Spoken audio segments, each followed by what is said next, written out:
કે આપણી સાથે નિકુંજ ગુરુજી છે. લગભગ 5 વર્ષ પહેલા કોરોનાનો સમય હતો, ખૂબ જ ભયંકર સમય હતો અને એ સમયે ઓનલાઈન ક્લાસ ચાલતા હતા. ત્યારે મેં ઓનલાઈન કોરોનાના લગભગ થોડાક દિવસ પહેલાં ઓનલાઈન ક્લાસ કરાવેલા.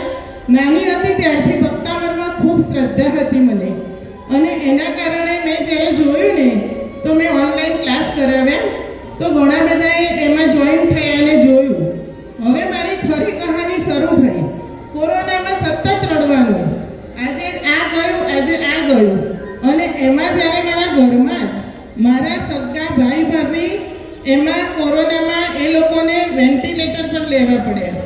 ભાભી તો મારા ત્યાં ને ત્યાં એક્સપાયર થઈ ગયા, પરંતુ મારા ભાઈ એકદમ સિરિયસ હતા. આ એકદમ રિયલ કહાની છે.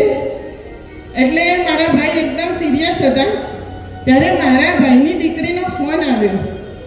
એમાં 2-3 કામ હતા કે કોઈ સારા ડૉક્ટર માટે પૂછ્યું, બીજું બધું પૂછ્યું, અને સાથે સાથે પૂછ્યું કે મને પણ ભક્તામરમાં ખૂબ શ્રદ્ધા છે, ઘરમાં બધાને શ્રદ્ધા હતી, તો આપણે નિકુંજભાઈ સાથે કંઈ વાત કરાવો ને અને આપણે હિલિંગ કરાવીએ. અમે એ સ્ટાર્ટ કર્યું અને નહીં માનો, ભક્તામર હિલિંગથી મારા ભાઈ સારા થઈ ગયા. બીજા દિવસે સમાચાર આવ્યા કે એમને વેન્ટિલેટર કાઢી દીધું છે, અત્યારે પરિસ્થિતિ સારી છે, ધીમે ધીમે સુધારો થઈ ગયો અને મારા ભાઈને એકદમ સારું થઈ ગયું. આ વાતને લગભગ કોરોનાને તો 4-5 વર્ષ થઈ ગયા, પરંતુ સમય આવ્યો હમણાં એક કે 2 મહિના પહેલાંનું જ. 2 મહિના પહેલાં અચાનક એમને એ જ ભાઈને વધારે તબિયત બગડી. ડૉક્ટરે કહ્યું કે હવે એજ થઈ છે, 70 વર્ષ થઈ ગયેલા છે, પરંતુ એકદમ સ્ટ્રોંગ હતા.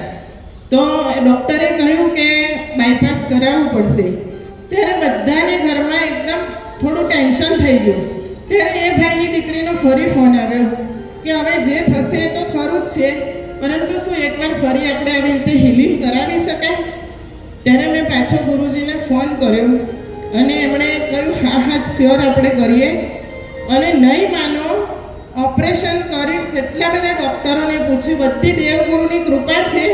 અને આપણા આ ભક્તામર મંત્રથી કે આ હિલિંગથી અત્યારે મારા ભાઈનું ઓપરેશન એકદમ સરસ થઈ ગયું.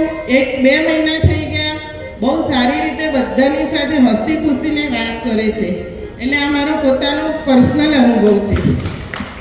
અને એ સિવાય જોઈને ઘણા લોકો મને ફોન કરે, ત્યારે એ લોકોને પણ નાના મોટા આવા ચમત્કાર ભક્તામરથી થયા છે. અને નિકુંજભાઈને અમે અચાનક એમને આવવાનું થયું અને અમારો મેસેજ ગયો.